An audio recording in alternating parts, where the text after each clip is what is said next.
कांड होतं मांडीत एक छोट्याशा गल्लीमध्ये रात्री 10ची वेळ. दादांना दुकान बंद करायची वेळ झाली. एवढ्याच दादांना बाळ रडण्याचा आवाज आला. अरे बाळ कुठं रडतंय म्हणून दादांनी इकडे तिकडे बघितलं तर माणिक दादांना दुकानाच्या मागे एक तिशीतली तरुणी बाळ जवळ घेऊन बसलेली होती. दादांनी तिला प्रश्न केला, अगं तू इथे का बसली, कोण आहे तू? त्यावर काहीच उत्तर दिलं नाही. दादांना दुकान बंद करायची वेळ झाल्यामुळे दादा भराभर दुकान बंद करून झपाझप पावले टाकत दुकानात विचाराच्या तंद्रीत निघून गेले. पण त्यांच्या डोक्यात तोच विचार करत होता की कोण असेल, ते बाळ कोणाचं असेल, बाळ असेल तर बाप त्याचा कोण असेल. या विचाराच्या तंद्रीत दादा कधी होऊन पोहोचले काही कळले नाही. दादाही एकटेच होते. दादांची पत्नी बरेच दिवसाआधी देवाघरी गेली होती. आई वडील कोरोनात गेले, मूल नव्हतं. एकाकी जीवन परवास दादांचं सुरू होतं. दुसऱ्या दिवशी नित्यनियमाप्रमाणे दादांनी दुकान उघडलं. इकडे तिकडे बघितलं, बाळ दिसलं पण ती दिसली नाही. थोड्या वेळ ती आल्यानंतर तिला प्रश्न केला, अगं तू कोण, काम का करीत नाही, तिथे का बसली आहेस? तिने त्याच्यावर काहीच उत्तर दिलं नाही. दादांना वाटलं की काहीतरी तिची परिस्थिती बरोबर नसेल. तिची ती शून्यातली नजर बघून दादा आपल्या कामात व्यस्त झाला. काही दिवसानंतर दुपारच्या वेळेस एक तरुण मुलगा काम मागायला दादांकडे आला. दादा मला काम काही मिळेल का हो? अरे तू कोण बेटा, काय नाव तुझं? दादा मी राजेश. लहानपणीच माझे आई वडील वारले आणि मी काका मामाकडे वाढलो. त्यांच्या तिरस्कारित नजरा मला सहन झाल्या नाही म्हणून मला काम पाहिजे होता. ते म्हणाले, बरं मी ठेवून घेतो तुला. हळूहळू 6 महिने झाले. त्यांचा जन्म चांगलाच बसला नव्हता. दादानी त्याला एक दिवस प्रश्न केला, अरे राजेश, आता तुझा कामाचा जन्म चांगला बसला आहे तर तू लग्न का करीत नाही? माझं मत आहे तू लग्न करावं म्हणतो. दादा तो थोडा लाजला, होकारार्थी मान हलवली आणि क्षणभर लाजला. अरे काय लाजतो तू, करतो काय लग्न? होय दादा, आपण म्हणाल त्या मुलीशी मी लग्न करायला तयार आहे. आपण मला वर काढलं. वर चढलेल्यांना खाली उतरायला जेवढी ताकद लागत नाही तेवढी खाली पडलेल्यांना वर उचलायला ताकद लागते आणि ते वर आपण उचलले दादा. तर मग तू करशील? मी म्हणेल त्या मुलीशी लग्न. होय दादा, तू तुमच्या आज्ञेच्या बाहेर कधी जाणार नाही. मग या मुलीशी तू करशील लग्न? तो क्षणभर थबकला.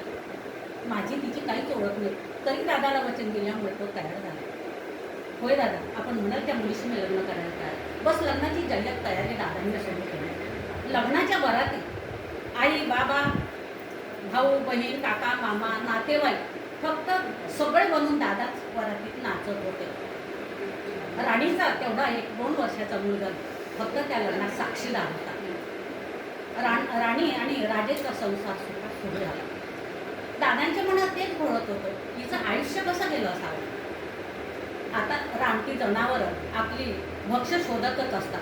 ही त्या रानटी जनावरांच्या तावडीत सापडली असावी हा सगळ्यांनी अंदाज बांधला आणि हे मूल तिच्या परगी पडलं. आता तोच तिचं जगण्याचं ते बळ होतं. हळूहळू लग्न झाल्यानंतर रावी आणि राजेच्या आयुष्याचं जोड एक संगीताची जोड मिळाली आणि त्या संगीताच्या त्या राणीच्या संगीताची जोड एक दादा होते.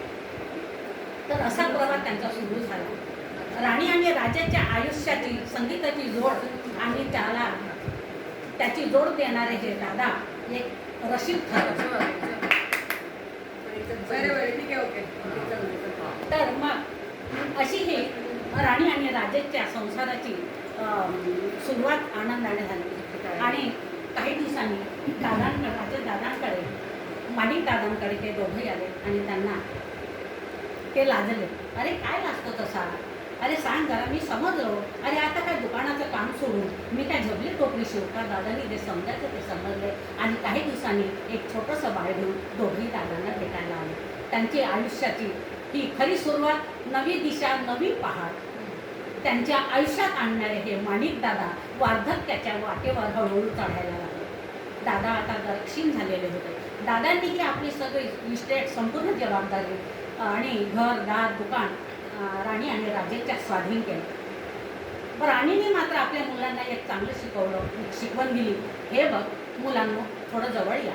एका मुलाला डॉक्टर आणि वकील बनवलं होतं यासाठी की माझ्यासारख्या अत्याचारी पीडितांचा त्यांनी योग्य तो न्याय द्यावा यासाठी तिला वकील आपल्या मुलाला बनवायचं होतं. तर एक दिवस तिने मुलांना बोलवलं, मुलांना तुम्ही कितीही मोठे झालात तरी आई नसेल या मुलांचा तान्हं बाळ बनून राहावं, आधार नसलेल्यांचा भाऊ बनावं आणि निराश्रितांचा बाप बनावं, ही चांगली शिकवण राणीने आपल्या मुलाला दिली. मुलं फार हुशार होती. असा सुखी संसार त्यांचा सुरू झाला आणि दादा आपल्या जबाबदारीतून मुक्त झाले. अशी नवी दिशा आणि ही नवी पहाट देणाऱ्यांना आणि आपले आईवडील जपणाऱ्यांना, आईवडिलांचं स्थान देणाऱ्यांना अशा ठिकाणी हे राणी आणि राजेश नतमस्तक झाले. धन्यवाद.